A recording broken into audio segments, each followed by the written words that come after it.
I couldn't understand why the charge nurse gave me such a strange look when I told her I was going into room 14 to take a nap on my break. It wasn't unusual for us to occasionally roll a stretcher into one of the rooms to sleep for an hour or so during break on a night shift.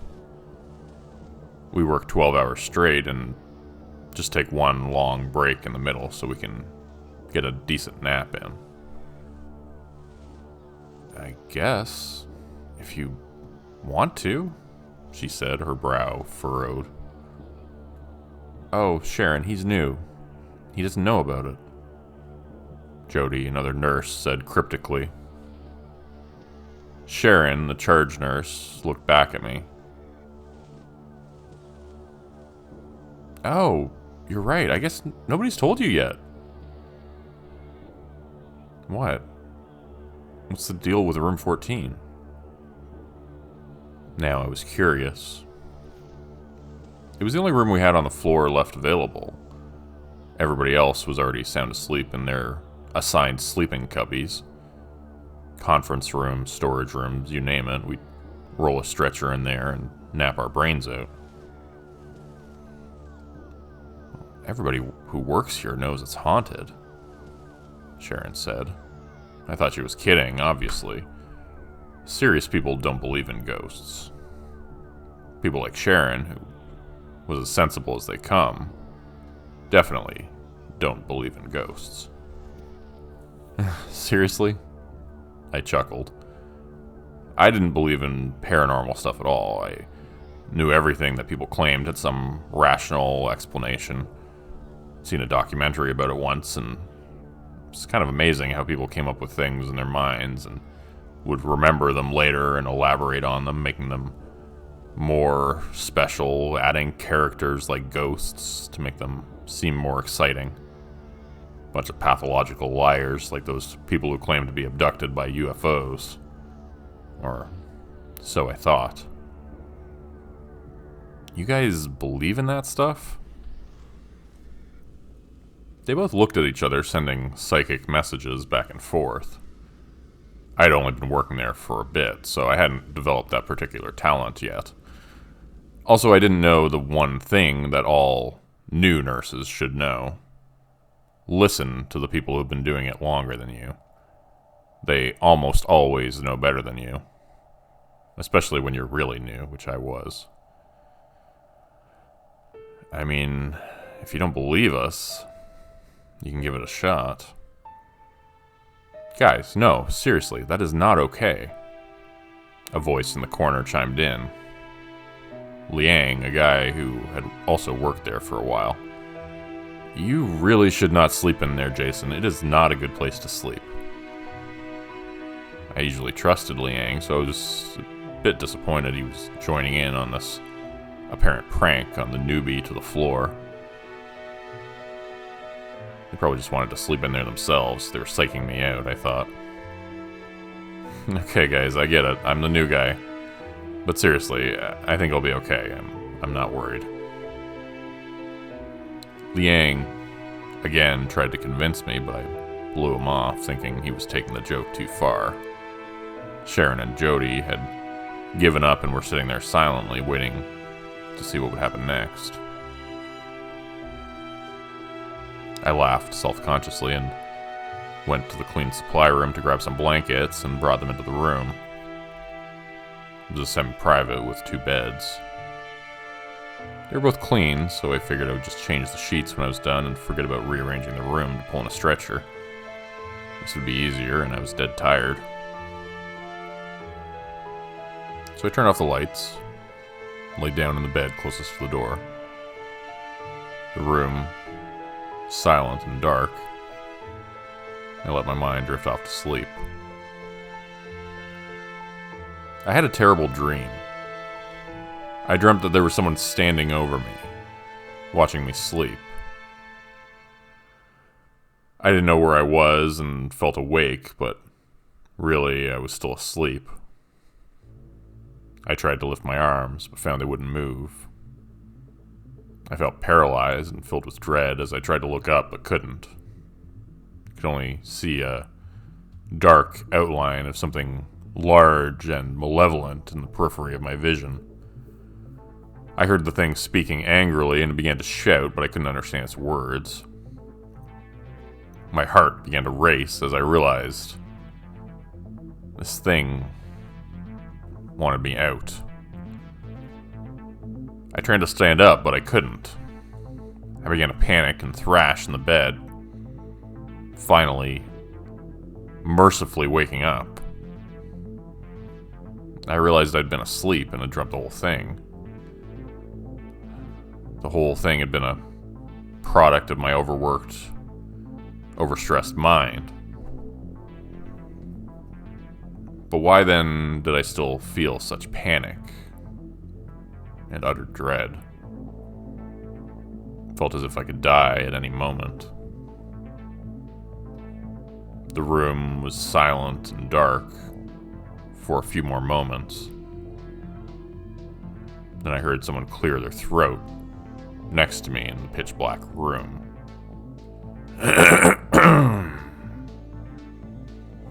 I felt a chill run down my spine and goosebumps spread across my entire body.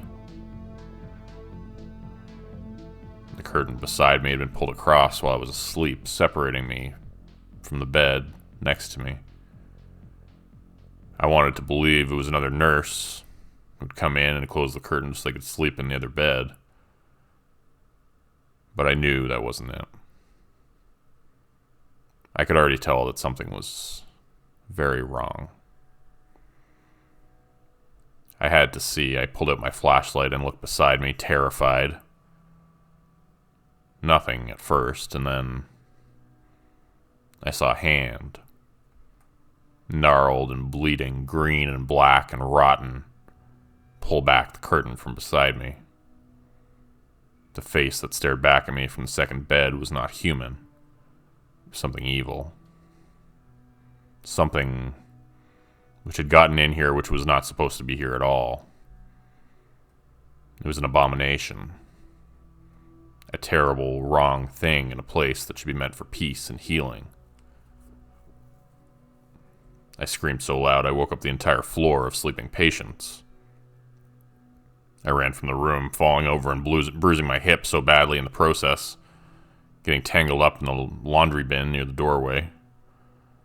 I fled and left the hospital entirely. I've never gone back. I can't bear to be in the same building with that thing now that I know it's there. I can never be in that hospital again. I could certainly never be a patient there. The patients would always tell us that they had trouble sleeping in that room. I would call up the doctor and ask for some melatonin or some zopiclone, a trazodone, or maybe a lorazepam if it came down to it. But now I understand the real reason why no one could ever sleep in room 14.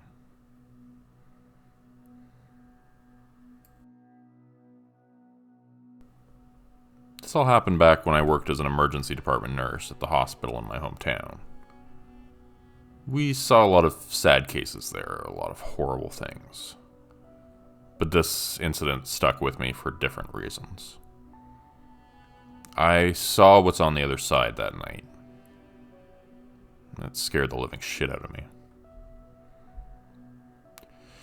It was a Friday, a full moon on top of that.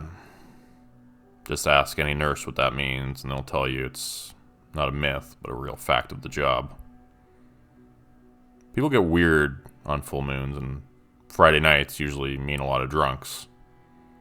And ODs. A lot of car accidents, too. Sure enough, just as we were getting ready to go for break, a head-on collision rolled in. 2 passengers, 1 driver. Another EMS on the way with the driver from the other car. The sole occupant of that vehicle reeking of alcohol. Straight from the back of the ambulance, they came to us. It was a mother and a father, as well as their young daughter, only 10 years old. I won't get into specifics, but they were in bad shape. intubation, blood products, fluids, epinephrine, CPR. Eventually, we got them all somewhat stabilized. We had a small window of time where we could take our shortened breaks since we were short-staffed and overcrowded. All the nurses were starving and exhausted, so we buddied up and went off to rest for a little while. I was getting the impression that the family would survive, but they still needed to be monitored very closely. I told my coworker Sarah to wake me up if anything happened, or if she needed my help. After working an extended shift the day before, I was exhausted and I needed to take a short nap. It wasn't against any policies and was a regular practice, so don't accuse me of slacking off because of what happened next. None of us could have predicted it. After wheeling a stretcher into a storage room, I turned off the lights and quickly fell asleep. A blanket from the warming cabinet wrapped snugly around me. My dreams were terrible. I kept feeling like someone was there, in the room with me. They were talking quietly in a young girl's voice, calling out, "Mommy, Mommy, where are you? Mommy, Mommy, where are you, Mommy?" A piercing scream woke me from my slumber, and I sat bolt upright on the stretcher in the darkened room, knowing there was someone in there with me, standing between me and the light switch. Part of me knew right away, but still I had to see for myself. My heart thumping in my jugular and my chest beating heavy against my ribs, I reached for my phone. I had set it down on a shelf and I couldn't find it. Patting the area desperately, my fingers brushed against it. I grabbed hold of it, almost dropping it in the process. The person was quiet now. I could almost have convinced myself it was just a nightmare if not for the sounds of their shuffling feet, their rapid, frustrated breathing. With a shaking finger, I unlocked the phone and turned on the flashlight app, illuminating the space in front of me. In the darkness, I saw a little girl was standing there with me, standing in the room, staring at me. She had her hands at her sides, and I noticed her bottom lip was quivering with despair, her pale face looking at me as if bleeding for help. That was my mind registered for a split second, then it was gone. Vanished like the smoke from a blown-out candle flame. I couldn't sleep after that, obviously. There was no possible way. My entire body was trembling, and I ran out of the room and straight back to the nurse's station, thinking maybe it wasn't too late. Maybe we could still save her. All I needed to do was look at the faces of my coworkers to know what had happened. The little girl had passed away. Their eyes were full of tears, and Sarah walked over to me and gave me a hug. "I'm sorry. She went so fast," was all she said, and I knew exactly who she was talking about. "I just saw her," I told him. "She was in the storage room. She asked me where her mommy was." Sarah and my coworkers dropped their jaws at that. They could see by the look on my face that I was serious, and on top of that, I had already known that she was dead before they told me.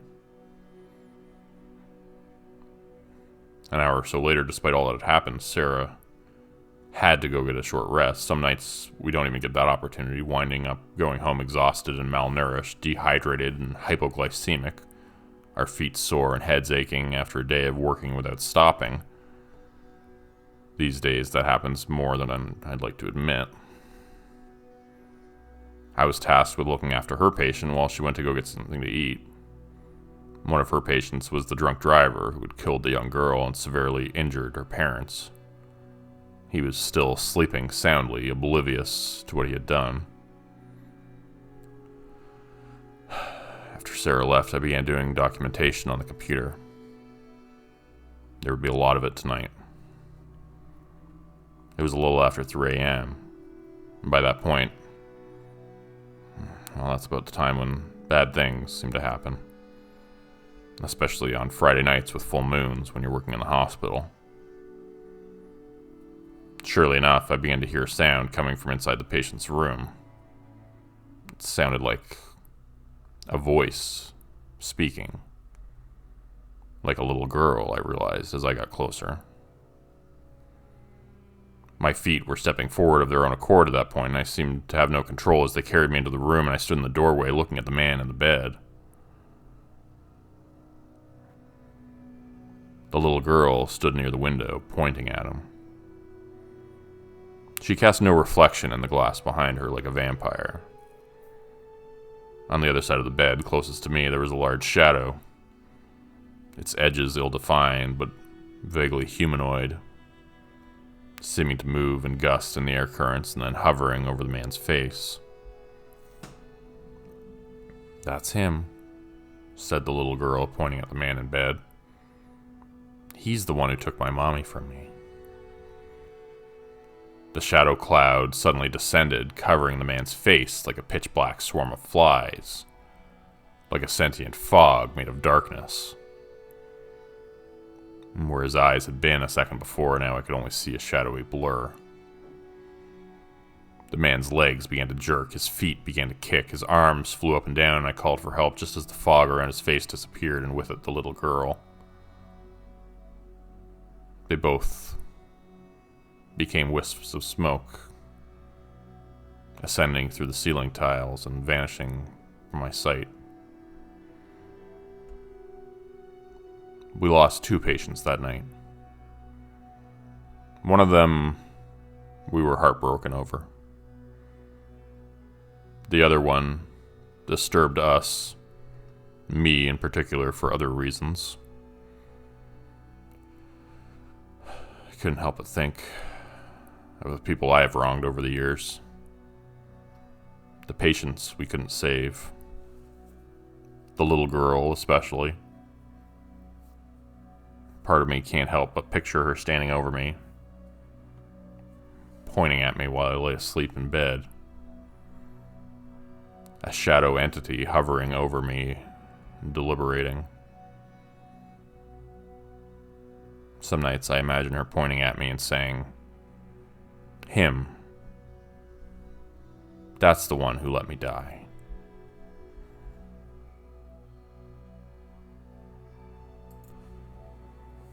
The nurse sitting across from me was looking inside the binder, confused. She flipped through one page after another, sifting through progress notes and orders. Around us were the sounds of a dozen other voices speaking at the same time, discussing patients and their care plans, bed movements and medications, physiotherapy and discharge follow-ups. "I just met him this morning," she said. I wish I could be of more help, but like I said, he's a John Doe. We don't know much about him." "Oh, there it is. Maybe this will give us something." There was a hastily scrawled progress note from the day of admission, which read, "Integumentary. Midline abdolateral incision appears to be infected. Wound covered with newspaper? On admission per triage. +++ purulent drainage noted. Erythema. Foul smell. Possibly old pericardial incision, but no sternal or femoral sites found. We'll order wound care to assess and follow." That's it? I guess so. It's been really busy lately, though. They probably didn't have a lot of time. There were other notes as well, but nothing concerning the wound. "Alright, I guess I'll just have to look for myself," I said, standing up. "Is he with it?" That's hospital code for, is he gonna hit me or scream bloody murder when I rip the bandage off? Is he confused or is he with it? She hesitated. "No, not with it, I wouldn't say. But then it's really hard to tell. He doesn't say anything, and if you try to look him in the eyes, he just looks right through you. Sounds like he's probably confused. Maybe nonverbal." "Yeah, I would have thought so too, but there's something about him. You know how they say you can see intelligence in the eyes? Well, when I look him in the eyes, or try to, it's like there's some..." She stopped and looked embarrassed. "Somewhat." This is going to sound stupid. I should probably just stop talking. There were people all around, but nobody else was listening. Other nurses and doctors had other topics on their minds and were all engaged in other matters. "What is it?" I asked, curious now. Her face softened and she opened up and told me. "It's like when you look them in the eyes, there's somebody really wise looking back at you. Somebody way smarter than me. It's almost like he doesn't want to look at you because he's off somewhere else in his mind, or like he doesn't think we're worth his time." Like I said, this probably sounds really stupid. "Not at all," I said back to her, thinking I would have to go and see for myself. "Do you want me to come with you?" she asked. "No, it's okay. You're busy. Go ahead and deal with your other patients. If you hear me calling for you, just come give me a hand, okay?" "For sure," she said, and quickly ran off to deal with other matters. Call bells were ringing constantly, and around every corner someone was coming quickly with a tray of food or a stretcher, cleaning cart, or a medication cup in hand. I made my way through the semi-organized chaos and walked down the hallway towards room 14. It was the furthest room from the nursing station. And as I walked past a few others, I heard patients inside them calling out, screaming, wailing in pain and terror of invisible enemies. And stopped once or twice and looked in to see some nurses were already engaged in helping some of them, while other staff members put on bright yellow isolation gowns and gloves and prepared to enter other rooms. The powerful odor of infection wafted out of room 14 as I approached. I doused myself with hand sanitizer like a priest with holy water at the threshold and quickly gowned and gloved, walking into the room and into the thick of it. As I entered room 14, I saw a man lying in bed. He was staring at the ceiling and did not acknowledge me when I said my greetings. "Hello, sir. My name is Jerome. I'm a wound care nurse. I'm here to take a look at your dressing. I hear you've got a bit of a hole in your abdomen there, and the doctors would like me to see what I can do to help. Is that okay with you?" He did not say anything and seemed to stare right through me. I could see what the other woman had been talking about. I stepped forward and stood at the side of the bed, pushing the button on the bed rail, made the whole thing go up, raising it up to waist height. "I'm just going to pull back the sheets and take a look here, okay?" Again, he said nothing. I pulled down the bed sheets and pulled up his hospital gown, revealing a hairy chest and abdomen with a patchwork of bandages covering his stomach. Slowly, I began to pull them away one by one. I watched his face closely, ready to back away at any sign of anger or agitation. A pericardial incision is typically made during a CABG, coronary artery bypass graft surgery, more commonly known as open heart surgery. But as one of several large cuts made during the procedure, the sternum will have a vertical incision at the midline. There will also be incisions made in one or both legs, depending on the quantity of saphenous vein being harvested for the procedure. And this is all important for the simple reason that Mr. John Doe had none of these other scars, no wounds from other surgical incisions. And yet here was this long, lateral scar on his abdomen, isolated and alone, no other wounds anywhere. He appeared malnourished and thin, like he hadn't eaten anything in a very long time. The nurse had said he was refusing to eat, and the next day they were to insert a nasogastric tube. Looking at the wound, I saw it was macerated and red, wet and white in places, pruny like fingers in the bath for too long. And there was an odor coming from it, a rank and putrescent stink, like death and infection. My job could be interesting and rewarding some days, but this was shaping up to be a hell of a morning. Of course, I had no idea, not yet. The smell only became worse as I began my work.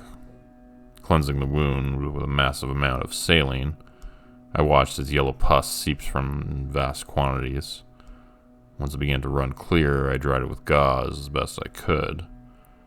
The whole time the man just stared in my eyes, looking like he was far superior to all of this, and like none of it mattered. I quickly cleansed my hands with sanitizer, then laid out my sterile field, set up my sterile gloves, and opened my dressing tray and my packing gauze. I also took out a swab so I could measure the depth of the hole. After putting on my sterile gloves, I plunged the swab into the wound and began to explore it from multiple angles, trying to determine its size. Width, depth, height was all that was needed. I could start to pack it. All the while it seeped and stank. The wound edges seemed to move and twitch as I worked, as if it was a mouth and I was a dentist poking around inside. But that was silly. I thought to myself, it was just the visor fogging up, distorting my vision. I managed to measure its width and height, but I couldn't quite determine the depth. The whole while I was observing the patient's face and seeing he didn't flinch or grimace with any of the prodding. I was thankful he wasn't swinging at me, at least, as some others did. Maybe he knew the wound needed to be addressed in some way. Now was the final part of everything. I just had to pack the wound and cover with the dry dressing. I could finally get away from the smell. Deciding it would take far too long with tweezers, I simply used fresh sterile gloves to pack a hole in the man's abdomen.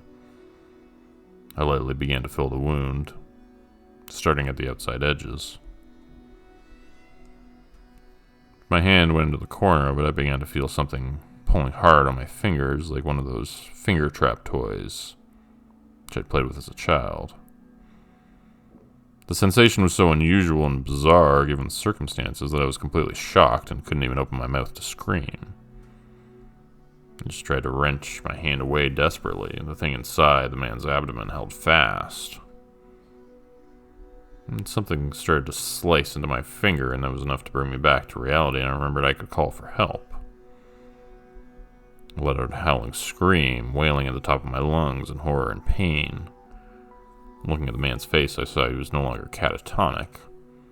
He was staring just straight at me now, his blue eyes shining with satisfied intelligence. He looked to me suddenly like a man who had not eaten for a very long time, and finally has hold of a meal.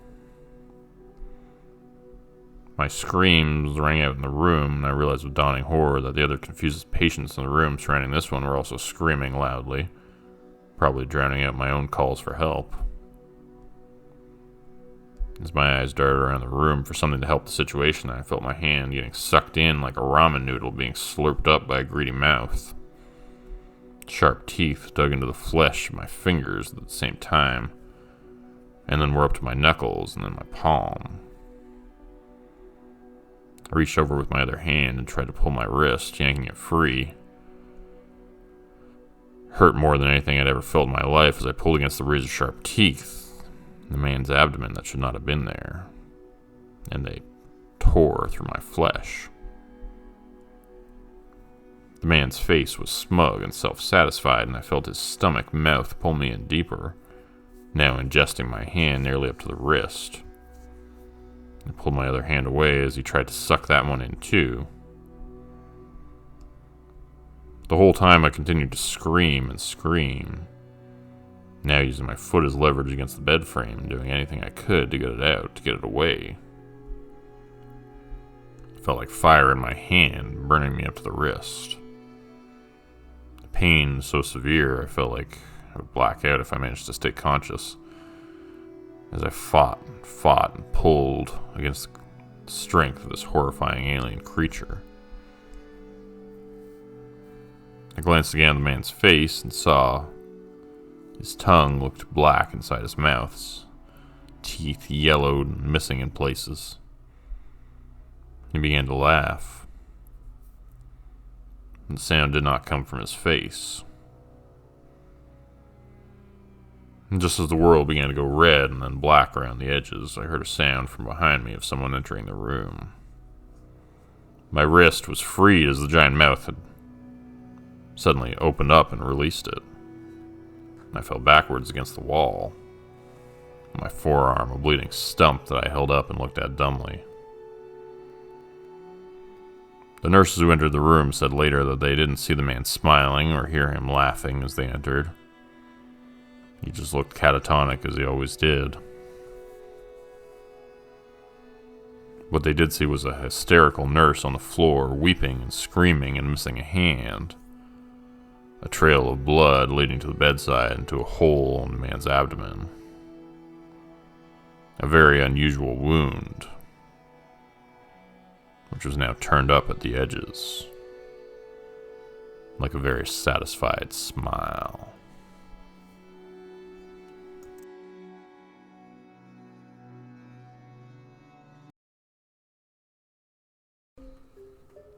I work as a nurse in a post-surgical unit in the biggest hospital in my city.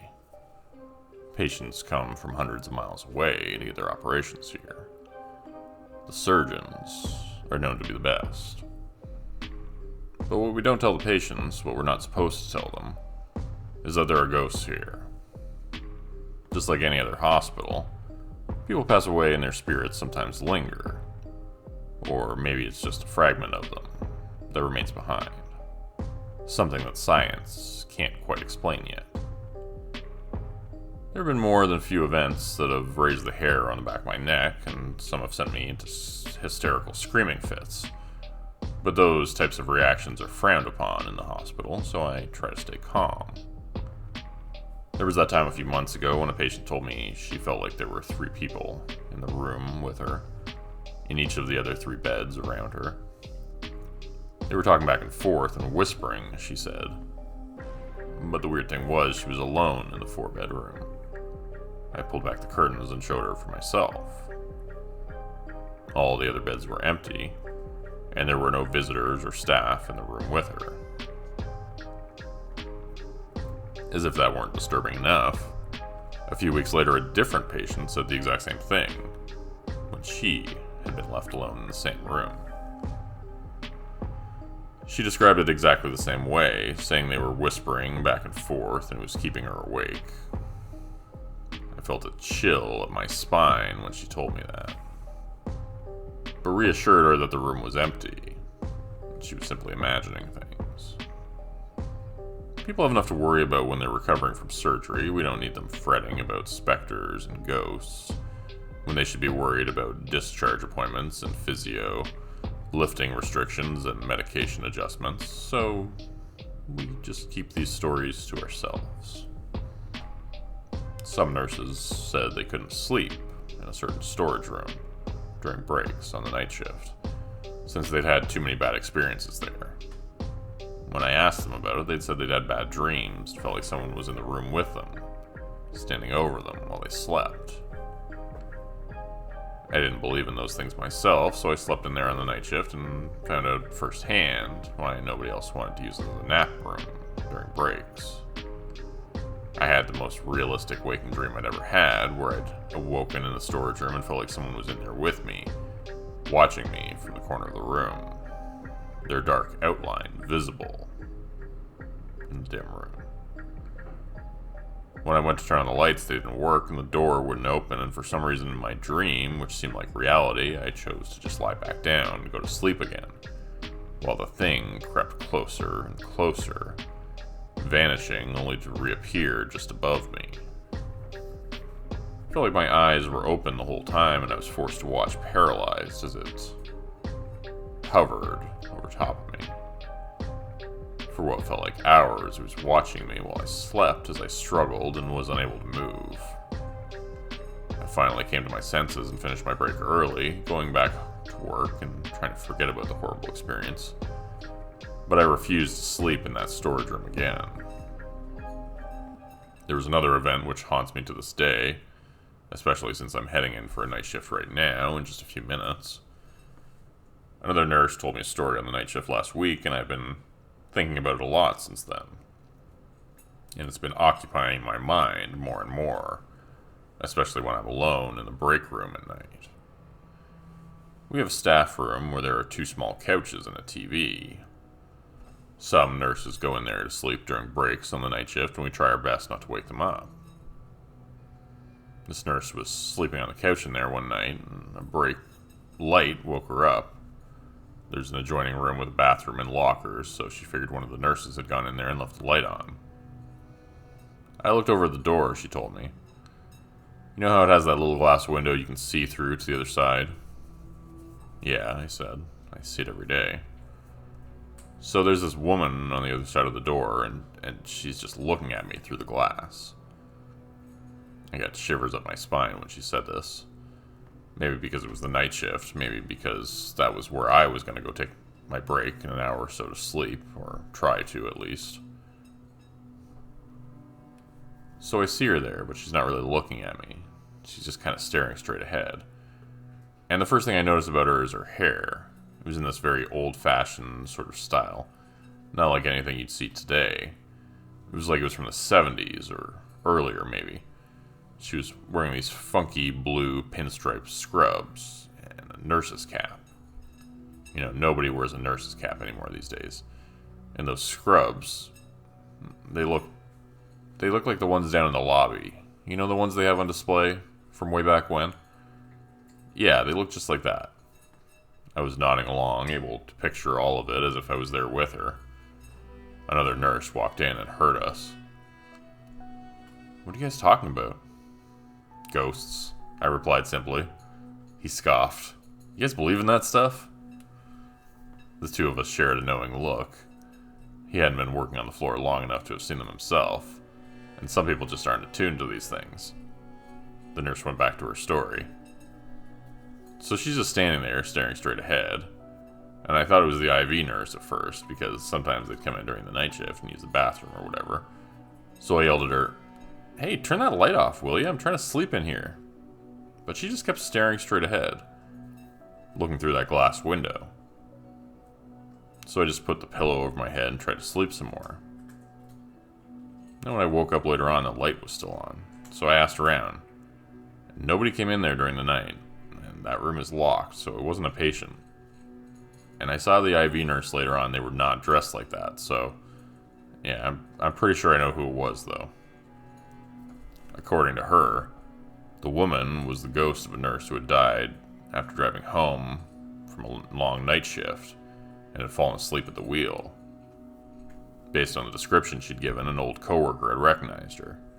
She said that was exactly what an old nurse who used to work there looked like. And from that point on, the nurse who told me the story always remembered to stay awake behind the wheel on the drive home. Every time my eyes start to blink and I'm getting tired, I think about that old nurse with the curly gray hair standing behind the glass, and I'm wide awake again. Better than a freaking cup of coffee, I'll tell you. Something occurred to me as she finished the story. You know what's weird?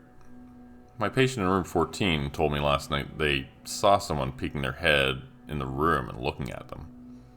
And sometimes they would just stand in the doorway and stare at them for a while.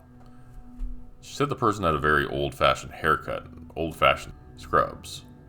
She thought it was a ghost, or maybe a hallucination. Ghosts and hallucinations are commonplace on the post-surgical floor, and sometimes it can be difficult to tell the 2 apart. Pain medication-induced post-operative delirium is not unheard of, especially in the elderly. She thought it was the Dilaudid, so none of that tonight, just sticking with Tylenol. Good idea, the other nurse said, and I excused myself. I figured I'd go check on my patients, especially the ones in room 14. I was somewhat unsurprised to see a woman in blue pinstripe scrubs with a nurse's cap looking in at them from the doorway. Despite my terror, I began to walk on shaky legs down the hall towards her. She turned to look at me and went away from the patient's room, going down the side hall at the end of the unit. I ran to catch up with her, needing to see for myself who she was. When I got to the end of the hall, I looked to the left. She was gone. But it had only been a few seconds. I ran down the short length of hallway to the next corridor. This one was much, much longer. She could not have disappeared so quickly, unless she went into a patient room. But again, she was gone. My heart hammering in my chest, I refused to believe it was a ghost.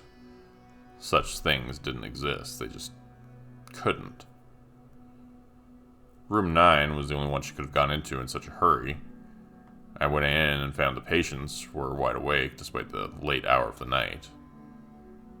It's 3 a.m. and everyone should have been asleep. It's freezing in here. Can you give me a warm blanket? Asked the patient by the door. I told her I would, and she nearly screamed in fright. Oh my goodness, the old woman said, startled. I didn't see you there. So who were you talking to? I asked.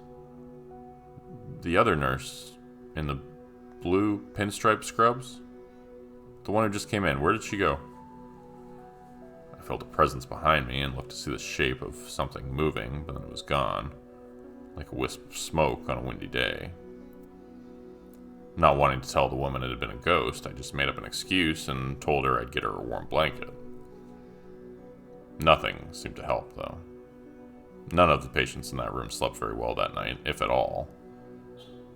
They kept saying they felt like there was something laying in the bed right next to them. Come to think of it, that's the same room where patients kept imagining other people were in the room with them.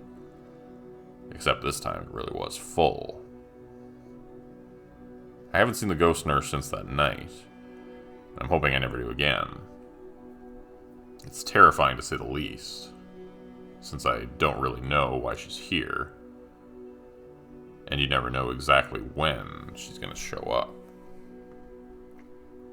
I'm heading into work right now for another night shift. Wish me luck. I'm going to need it.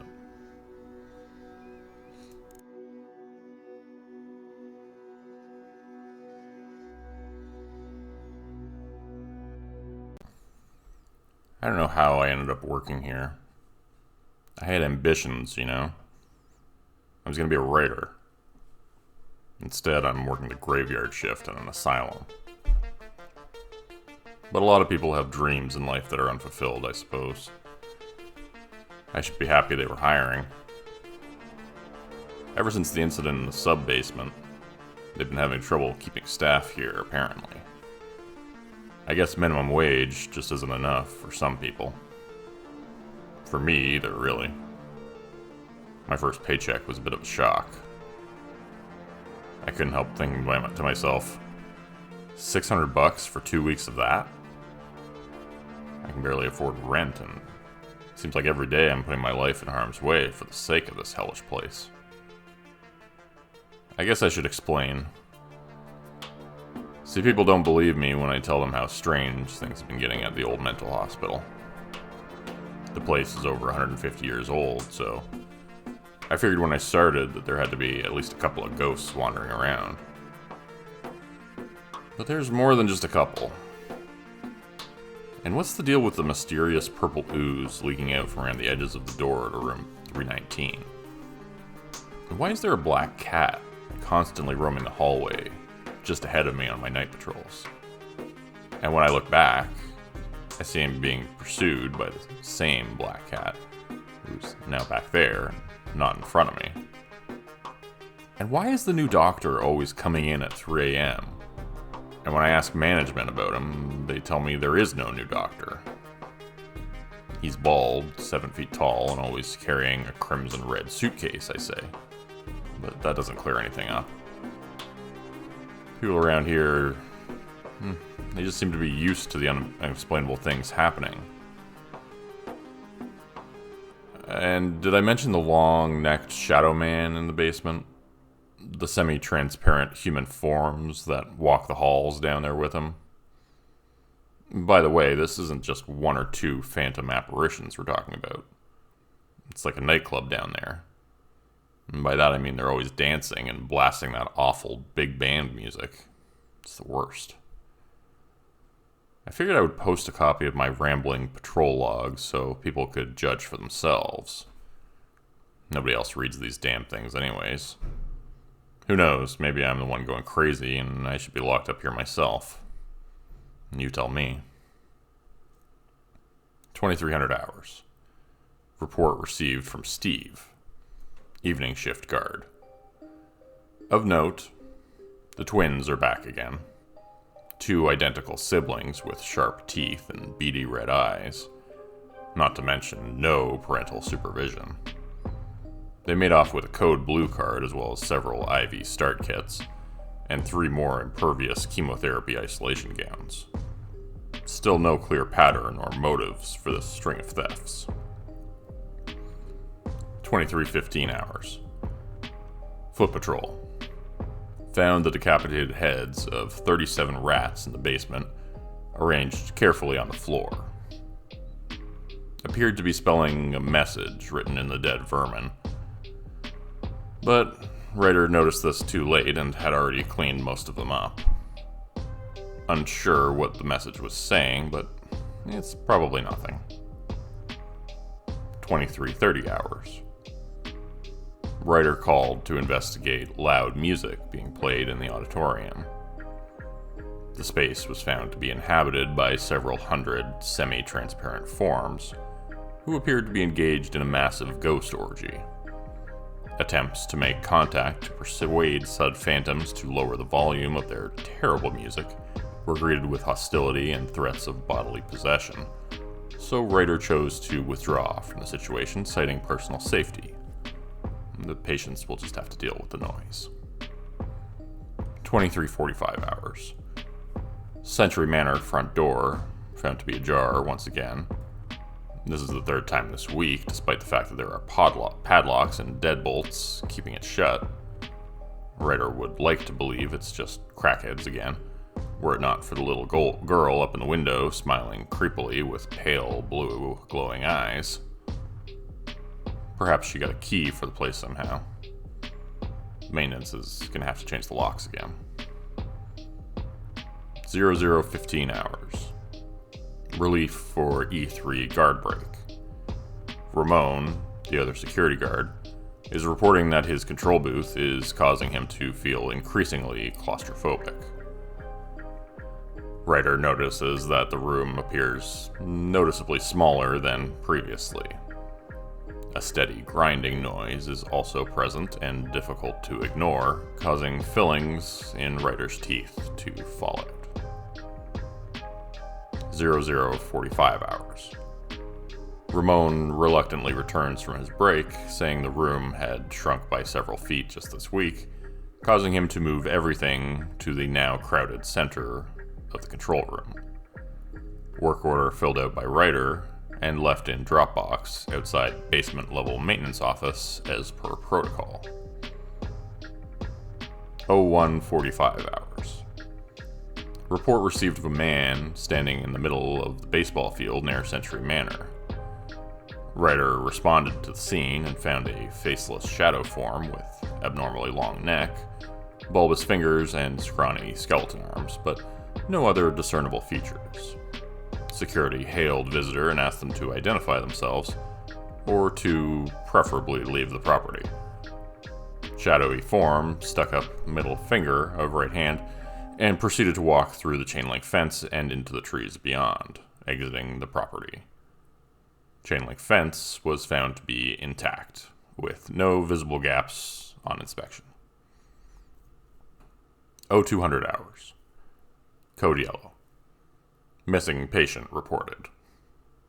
SK.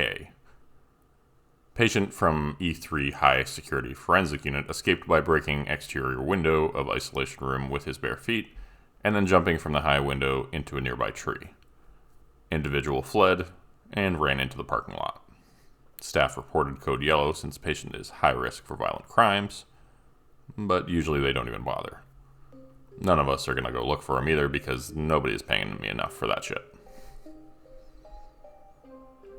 Ramon insists on taking another break for the purposes of urination and overall sanity. 0230 hours. Raider takes over access control duty for E3 in the somehow even smaller than before security booth. The grinding sound is now louder, and Raider notices that objects near the periphery of the room are half absorbed into the walls with no regard for physics or laws of nature. Half of the security camera and monitors are now gone, and this may present a problem when it comes to identifying staff members for the purposes of access control. On-call maintenance supervisor notified by telephone, and he stated he would be in soon to, quote, see what he could do about the situation, end quote. 0345 hours. The access control booth is now the size of a small bathroom, and Ramon is concerned about re-entering for his own safety. Site administrator is called and orders given for Ramon to remain in his security booth until further instructions. Ryder reluctantly leaves Ramon alone, shaking with fear, inside his patrol booth, and heads back downstairs to resume duties. 0355 hours. Squeaking sounds heard distantly in the basement hallways during patrol. Hopefully that clown with the meat hook isn't back again. The twins are reported being seen again. 0430 hours. They just made off with a dozen containers of bleach from the supply closet, which they loaded onto a stolen cleaning cart. Still no patterns or motives for this ongoing robbery spree. The youngsters always seem to disappear in the basement as if by magic. 0500 hours. Found E3 escaped patient in the basement under the stairs, sucking his thumb, white as a ghost. He was saying something about the doctor, and how the doctor with the red briefcase has taken something from him. His hands were cold to the touch, and he had lost all defiance. Ryder led him up to the ward like a little lost child, holding his hand the whole way, and upon arrival to the unit, the doors opened automatically, and there was no longer an access control booth at the entry point. Nor was Ramon there anymore. Staff on the unit state they have no recollection of there ever having been an access control booth for the unit, and say there was never any security guard named Ramon who worked here. Strange. Did I imagine Ramon? 0600 hours. Strange rustling noises noted above the security office on the main floor again. Likely squirrels. Adding pest control to the list of contractors needed once the budget allows for it. At least it's not raccoons. I've heard some places have a real problem with those. 0630 hours. Maintenance on-call supervisor arrives on site and says he doesn't remember why he was supposed to be here at all. When asked about the existence of an access control booth for E3, he states he has no memory of that room and the thought of it gives him a headache. Ryder is getting scared now. Ryder thinks Ramon might be dead. Or there is the possibility Ryder imagined Ramon and is having a mental breakdown. But the memories are vivid. That could have been me up there. The way those walls were moving in, it was hypnotic. Like you didn't notice how close they were until they had already moved in another foot. Like trying to watch the progress of a hour hand on a clock. Indiscernible, but irrevocable. 0645. Shift change is rapidly approaching, thank goodness. It's been a long night. Hopefully nothing else happens before the day shift gets here. 0652. Code white. Violent patient. Called on F3. Ryder responds and locates source of commotion towards back of the unit. Patient TL is making paranoid accusatory statements about staff, saying they are trying to lure him into the sub-basement to join a cannibal death cult that resides in a secret commune down there. Patient restrained with 5-point magnetic restraints, and medications administered by RN. See incident report for further details. 0715. Shift change. Or at least it's supposed to be. The day shift's guard's name is David, and he still hasn't shown up yet. 0830 hours. Still no sign of David. Time for another patrol. At least no more relieving Ramon for his pee breaks. That grinding noise was interminable. 0925. Ryder must be overtired. Continually seeing a little girl with glowing blue eyes in the basement peeking from around corners and giggling. But then on investigation, nobody is there. 0940 hours. That damn black cat is back. Just yacked up a hairball and took a piss on the floor, which Ryder slipped on and hurt hip. See safety occurrence report. Ugh, just writing that made me feel old. 10:30 hours. Day shift guard finally arrives, saying he slept in. Report given and received by David, White Knight Security. Ryder is trembling with terror and pain, leaving for the day with a bruised hip, PTSD, and less than $100 to show for it after taxes and deductions. And that's including overtime. If anyone from head office is reading this, maybe you'll finally agree that I deserve a raise. So if you enjoyed this story, this is taking place in the setting of my novel. It's called Beneath the Asylum, and there's actually a sequel just recently released called Escape from the Asylum. And both these books take place in this similar, well, it's the same really, mental hospital as this story. It's actually inspired by a place where I used to work, which is like a 150-year-old haunted mental hospital in my hometown. So if you enjoyed this story and you want to hear more from the kind of quirky security guard working in this haunted mental hospital, please check out my books, Beneath the Asylum and the new sequel, Escape from the Asylum. I worked really hard on them. I think they're some of the best things I've ever written. So if you want to support my work and read something interesting and new, please check those out. Thanks again for listening today and for supporting the channel. Please like, comment, subscribe, all the usual stuff. And have a great day. I'll see you next time.